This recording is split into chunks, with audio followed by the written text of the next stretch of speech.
dude, I'm in Wisconsin. I'm sorry, and I was like, we shouldn't do this together. yeah, dude, exactly. Like, no, I can't. I gotta wait 2 weeks and you didn't fucking tell me. Yeah. I was afraid I was gonna be mad. No, Right, we're live, dude. So oh, shit, we're on. I actually had a whole bunch of situations like that when I first started the Morning Wood. So it was like, I think I went through 2 or 3 different producers that were like helping me switch the cameras and edit and stuff like that before like they all finally quit and just and that was like 20 or 30 episodes in, maybe up to like 50 episodes in, which we're almost at 90 now. This might be number 90, dude. Damn, do you do it every week? I do it every week, dude. Nice. I've been doing it consistently for almost 2 years now. So we're almost up to 90, and I do everything myself now, bro. Like when I'm back at my home studio, obviously, because we're coming at you guys live from ATX right now. If you didn't know it, with the homie Kyle Daughty, Doughty, Kyle Daughty. Bro, I swear to God, Chris Doughty ruined my fucking last name. When I moved down here, I had to literally ask every host. I was like, hey, do you understand like words in general? Do you know how to read? Because there's no R. They would be like, Kyle Daughty. And I was like, bro. How does it sound like that to you? Yeah. I'm like, that's not, I mean, it's kind of close, I guess. Yeah. Yeah. It's not that close, dude. But it's Chris Doughty. It's that thing where you just read like 4 letters of the word. Yeah. And you just like say the closest thing you know. Oh, dude, my buddy Kyle did that today. We were passing by Brosco Lane, and he was like, Brazzers. And I was like, is that where your head's at right now? Yeah, right, buddy. That's where both my heads are at. Yeah, at all times. Hell yeah, dude, that's what's up. So I guess for people who don't know, let's talk about a little bit about you and your career, and just you're obviously living in Austin, Texas, the comedy capital of the world right now. We're getting there. Let's talk about what brought you here and sort of what the scene is like down here for people in comics who are listening who don't kind of understand. But before we do that, let's kind of talk about you and your career, how you got started in comedy. It's honestly like getting here was crazy, but I started doing comedy because I grew up in Columbus, like the West Side, just like just a normal person, and I just always wanted to do it. And then I like got older. I went through a breakup. I lost some weight. I had adult braces, dude. I was like 23 with braces. Damn. Damn, son. My teeth were fucked up, dude. Dude. I had like wolf fangs. Edward Scissor teeth over here, dude. My bottom teeth looked like the Columbus skyline, dude. Oh, yeah. All over the place. Yeah. It's crazy. That's how they make teeth out there. They're identical to the skyline. That's hilarious, dude. It's just all the food out there is soft, so no one has a strong jaw. Yeah, dude. Ohio's known for soup, bro. That's all we have, bro. Like what? Soup and fucking skyline chili. Bean soup, dude. That's it. That's all we're known for, Dinner bro. beans? Bean soup with cinnamon. Who decided one day that was okay? I'd like to know. As a man who loves chili, fuck skyline, dude. It's how do you ruin, dude, you looked the camera right in the eye. You were like, I want this to be known. How do you fuck up chili? Yeah, dude. It's tomatoes and meat and beans. No, I think the reason that they're so successful, and hear me out here, I have a little conspiracy. I think that it's because they're in business with Gold Star, and it's a red and blue. So people, they just go to both because they think it's good, right? It's like they cornered the market for chili. Same way with Pepsi and Coke or Walmart and Target. You just kind of run down the list, dude. Yeah. They're like McDonald's and Wendy's. McDonald's and Wendy's. Or Ohio. Yeah, exactly. Yeah. In the same way. Yeah. Wendy's is from. Well, I don't know if she's from Is she from Columbus? Wendy. It started in Dublin. The actual restaurant. Dave Thomas is from there. Is that his real daughter? Do you know? I'm like she looks nothing like that. Really? She's kind of fat. That is so funny, dude. She just looks like mom. Because she's been eating the burgers. I was like, I thought she was gonna be way hotter. she's been eating those burgers since she was a kid, dude. You know what I mean? So she just like blew up, bro. Oh, yeah. She got that bun face, dude. It's not good. Yeah, that's terrible, bro. Yeah. She preserved from the inside out. She pulls in like, can I get the Baconator fry? Yeah. No, I have. On the Baconator. I have my family pass. Dude. She has a punch card. Yeah, she has a punch card or like a QR where they scan it. They're like, that's Dave's daughter. They're like, oh, we're out of spicy chicken, actually. They're like, do you know who I am? Do you even give a fuck? Yeah, I will have Dave himself, my papa here, in no time. No, I think he's dead. I bet they have a hologram of him. He'll be here in spirit. Yeah. To fire your ass. If Wendy's, that's good marketing, Wendy's. Get a hologram of Dave Thomas in there. For sure, dude. Rapping like Tupac. Look what Coachella did. You know what I'm saying? I mean, dude, if they can do it, you guys can do it. Wendy's, we believe in you. Shout out Columbus. So let's get back to sidetrack so quick. We did, dude. That's the best thing about podcasting is like you just get to have fun while also trying to like entertain people and kind of tell your story. So So yeah, let's talk about like. So you basically started comedy in Columbus. Were you going to school out there at the time, or you were just from Columbus? No, I was just from Columbus. I grew up there. Okay.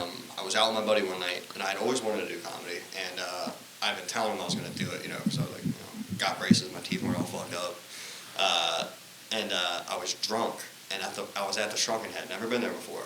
His friend bartended at the Shrunken Head. So I was it Trish? No, this was before that. Shout out Trish. She doesn't work there anymore, but she was awesome. Yeah, she was. She was the best. But I went to pee, and I saw open mic night, Shrunken Head comedy. And I was just like, I told my buddy, he goes, "Are you going to do it?" I was like, "Yeah." And he goes, "Well, now you have to do it." Because I had said I was going to do it before, I never did it. Yeah. So I did it. And then from the first day, I was like, "Oh, I'm doing this every day." Yeah. It was like, I was doing as much as I can. I won that competition at the Shrunken Head. Your first year in? Yeah, it was like 2019, so I was like a year and a half in. Same year, I started like 18. I started in March 2018. Yeah. I started in June because next month is my 5-year anniversary. Right. Yeah, I hit 5 years. Yeah. Were you doing comedy during the pandemic? Dude, like not as much. That's actually why I started podcasting. So Nice. like I was still trying to like reach people and like make jokes and be able to like make content, I guess it was actually called something else. So I had quit that and then started this, but it was called Getting High with Headliners. I thought someone was playing on my phone. I think I could hear the TV. Oh yeah, they probably got something on in the other room. Yeah, all of our roomies in there. Yeah, you brought the boys down. Yeah, dude, we came deep. Ohio takeover, dude. 614 gets the. I tell everyone how like.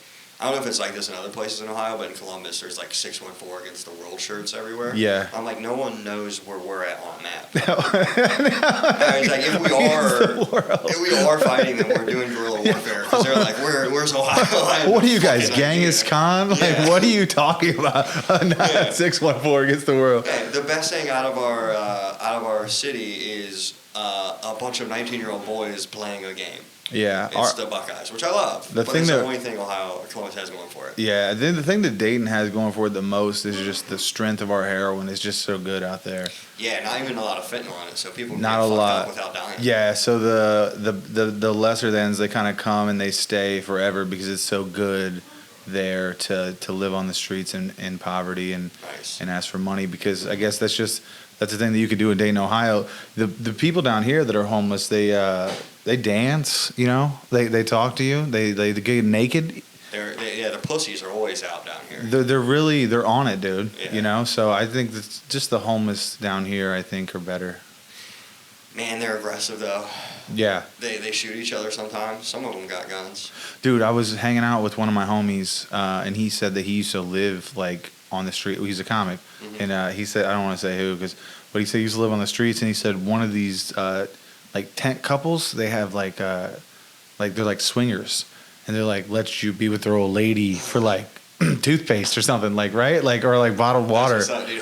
Hoeing your woman out for some toothpaste? Dude, that's like the original sin, dude. Yeah. You know what I'm saying? But apparently it started off as a couple, and now it's like a threesome, because there's like another dude that lives with them too.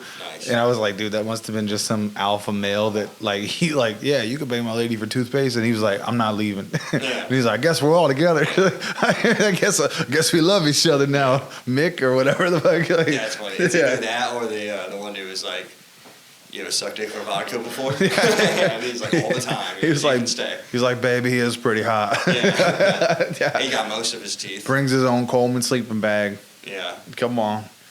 Oh, hell yeah, dude. So you obviously are not homeless. I'm not homeless. You're not homeless. Yeah, you have a house. Yeah, you got a house. You stay with other comics down here? Yeah, I live with 4 comics. Yeah, so what is that like? Is that pretty dirty and grody, and you guys are all like bumping into each other? Because that's how we are in this Airbnb. There's 6 of us here, dude, and we're like... Well, this is temporary. This is like a hotel room. Yeah, basically. We're kind of cramped. Filthy. Yeah. Yeah, just rub your balls on stuff. Yeah, basically. I mean, that's kind of the move. Anytime you stay somewhere, you don't have to clean up. You want to leave your seminal floods. Yeah. As many crevices as you can. Yeah, you want to leave your scent so other people know. It's obvious. Yeah, obviously. You get a discount next time. For sure. Okay, so how long have you been in Austin, and what was the move like from Columbus to Austin? Was it easy? Did you save up for a while? Did you just come down, and were things tough at first before you kind of found roommates and found your footing here? Well, what was crazy was, So I did the Sharknado competition, and I won that, and I was like, you know what? My sister was moving to San Diego, so I was like, hey, fuck it. I've been here a year and a half. I'll move to fucking San Diego. So you just went to Cali first? Yeah, I was planning, but then the pandemic hit. The week we were supposed to move to Cali. So, like... That was the last place you want to be during the pandemic, that's for sure. I'm like 2 weeks in at my job, and then we couldn't move, and I like had to call my work, like, oh, I was just kidding. I'm still here. JK, I told you as I was a comedian. I don't know if you thought that was funny up there. It's like, April Fools, they're like... Tell the manager I'll be there Monday. So we did that, and it shut down, and then I was stuck there for another, like, 8 months. And then we moved to San Diego. And I was there for 8 months about, and it was fun, but everything was closed down. Like, there was a lot of potential, there was a lot of clubs, but we were doing, like, parking lot open mics for no audience. It was just, like, other comics getting high and drunk. Yeah. So I had a buddy who was from here, Brian McDuffie, and he said he was moving. He said he had family here, so he was like, fuck it, I'm going to go to Austin. And me and Andrew Tarr moved down here. Is that one of your roommates? Yeah, I don't know if you met him. He's just another comic. Okay, no, I haven't met him. Okay, yeah, and we moved down here, and it was crazy at first, man, because it was all 2 and 3 year comics that wanted to get out of their, like, home scene that was small and kind of, like, gatekeepy. Yeah. So it was just, like, the Wild West down here. Just a bunch of people were like, we can say whatever we want. I noticed. Yeah, just F word, R word. Whatever you want, dude. Whatever any hard R's you'd like. Yeah, it died down. Yeah. It leveled out, but, like, the first 6 months, it was like, oh, I can see why the old scene things were all retarded. Yeah. They say it a lot. Yeah. That's awesome, dude. Yeah, it's the last place in America with true freedom of speech. Yeah. I truly believe that after performing here and seeing the caliber of comedy that I've seen, and also just like knowing as a comic at the core of me and my heart, bro, that it's coming from a good place to make people laugh, but it's also wildly entertaining to say the wrong thing. To say inappropriate things is wildly entertaining. It's fun. It's so fun for me, for you, for everybody in the crowd. It's great for your comic friends. Everybody having a good time. It's like Xbox Live. Exactly, dude. Yeah. That's how you know it's good. It's not this woke bullshit where people want to be offended, dude. Or there's like a power in being offended. Yeah. And some people feel like it's their duty to call you out, and it doesn't make sense to me.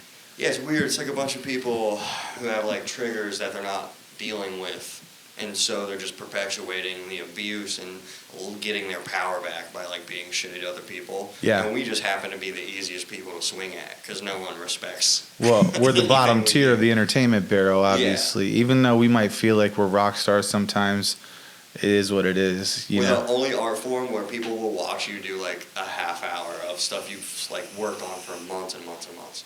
And then come up to you and be like, I could probably do that. I've been thinking about doing comedy. Where do you sign up, man? Yeah. Dude, no one goes up to, like, Slash and is like, so I've been thinking about playing guitar. Yeah. I think I could be pretty good at it. Yeah. Well, I think having that, like, instrument in your hand or, I think something like that, it feels more unattainable to people, right? Because you have to, like, learn a skill, and everyone can be funny, but not everyone can be a comic. Yeah. And then regular people don't understand that, I think, and so they're like, yeah, that's totally easy, dude. Yeah. You watch people eat a big bag, and you're like, well, it's fucking easy now, isn't it? It's fucking easy now, because even the greats bomb, bro. Mm-hmm. Like, even, like, I had a bad set at Sunset yesterday. That 1 minute set, I did, like, 40 seconds, and the sound guy was like, some people can't even handle 60 seconds. And I was like, I thought I did fine.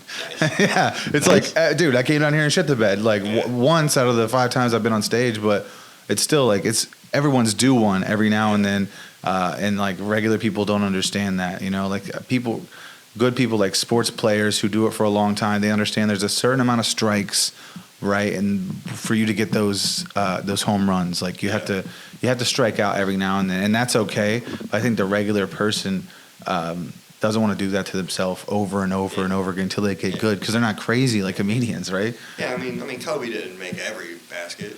There you go. Jordan shot what, 56%? Exactly. So exactly. Greatest of all time, or the greatest that you've ever seen? Some of the hardest crushers I see also are the hardest bombers I see. Because if people aren't on board, they're not on board. Yeah, dude. And that's the thing. If you really got, like, some whimsical stuff that's like a well thought out joke, and you didn't catch them in the beginning, you got a whole lot of explaining to do to get to the end of your set. Yeah. you know, and like. Bro, did you guys go to the heckle mic on Sunday? No, we didn't make it. No, we didn't make it to that one. No.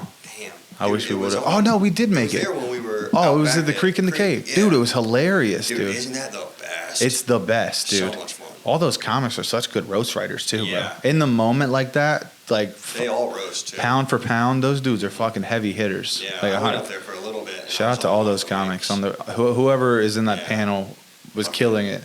Jack, Nat, Candace. I've seen them around town too. Yeah, I think I was on Rogan's open mic with the girl who was hosting it. Candace. And then I think one of the other guys I did a spot at the Spider Ballroom with him. Probably Nat. Might have been Nat, yeah.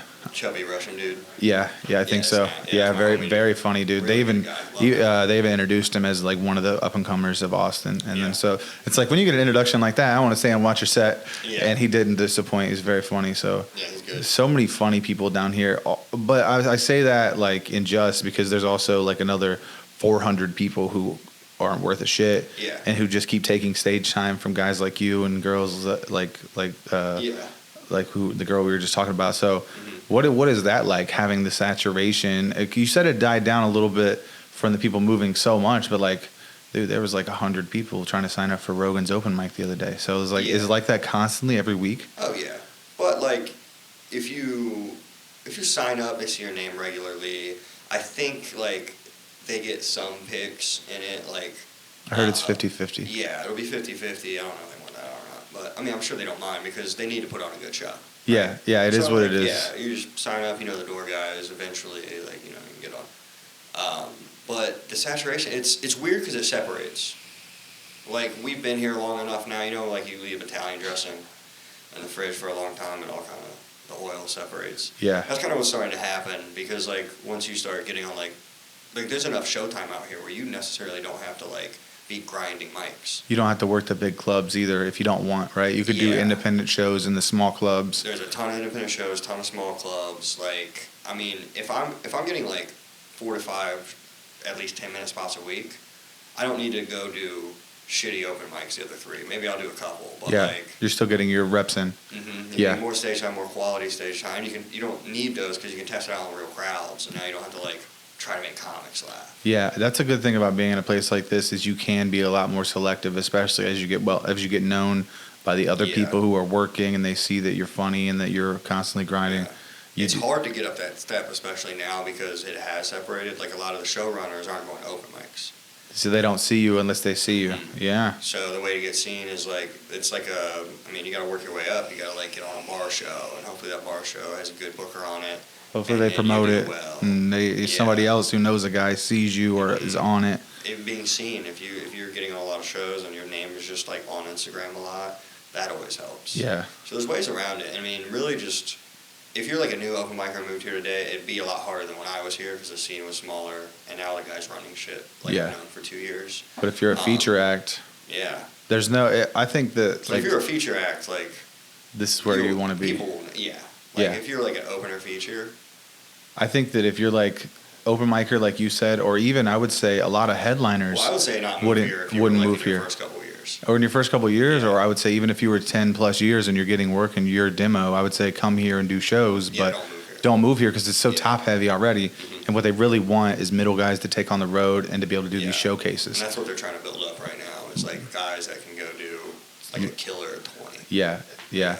Literally the level that I've worked to get at for the last 4 years, and I've been like, I want to be more so bad, but then this is a place that actually is like helps people thrive that are at my level, and there's probably a ton of people all over the country that don't even know how good it is because we could only speculate, right? Yeah. You know, you see podcasts and you hear things and you talk to other comics who've been down here, but you don't know how good it actually is until you come and how close all these spots are, how you can park in one spot and do 5 mics in a night, dude, if you really wanted to. Dude, they're still not ticketing, really. I mean, I've been down here 2.5 years. I paid for parking 5 times. I did pay for parking the other day, but mostly we're trying to find a free spot or get a rental, I assume. No, I drove my Jeep. Yeah.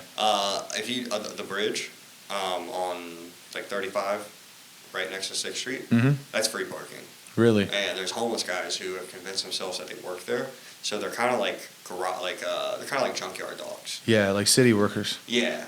They're not city workers. No, the lowest tier of the city. Yeah. They're city. They live in the city and they're working. So they they're found city vests, and they'll be like, "Man, I work here," and I'm like, "Oh, are those city issued bare feet?" Yeah. Is that a city issued bunion, dude? Yeah. Let's Dude, go. I worked for the city of Columbus. Dude. They give you boots.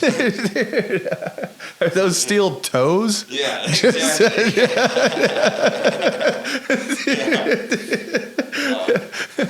Hell yeah, dude. Oh shit. Yeah, I've been parking like right in front of the creek, and then we try to park somewhere on 7th and be in the vicinity because there's actually a lot of open spots on that end because the clubs are at the other end. Yeah. So we've been kind of doing that. And but if you notice on the weekends, 6th Street shuts down. I did notice and you that. will get towed. Yeah, if you're on 6th, if you stay on there. If you're on 6th, I think at like 7 or 8 they start barricading it, and like they'll drive down with a loudspeaker and be like, "We're about to tow your shit. Damn. 6th Street's closed." Damn. And tow trucks are just waiting, like drooling at the mouth, dude. Yeah. Just waiting for 8 o'clock to hit so they can just make money, dude. Damn. Tow trucks make bank on 6th Street. Hell yeah, dude. They probably can't even get them all either. You know what I mean? Yeah, I mean, they get like a good handful, and then people start running out and grabbing their cars and shit. Yeah. But by then they've already been ticketed. Damn, dude. It's probably a lot of touristy stuff, too. It's not, the locals know the difference, right? I would have never known that. And locals aren't going down and hanging out on 6th Street. Yeah. Unless you're like 24.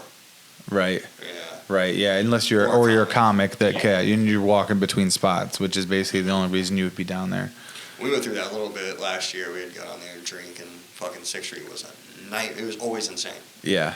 There's like dudes walking around with boa constrictors, like fucking homeless people playing guitars that aren't tuned. Fucking.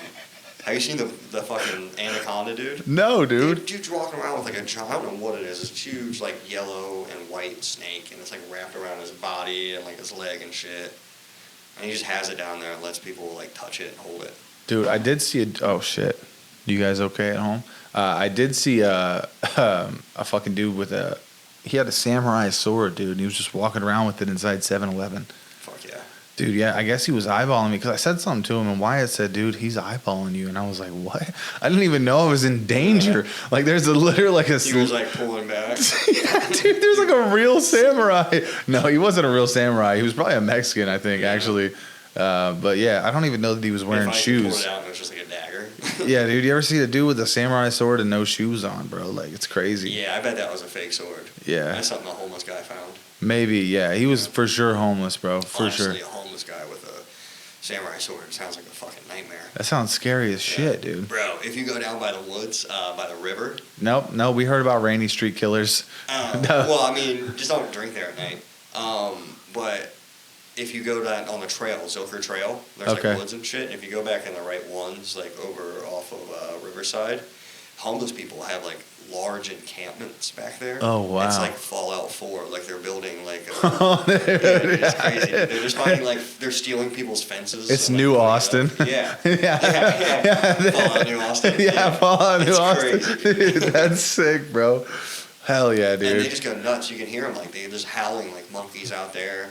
And, like, you'll hear gunshots going off and shit. Shit, dude. Texas is wild, dude.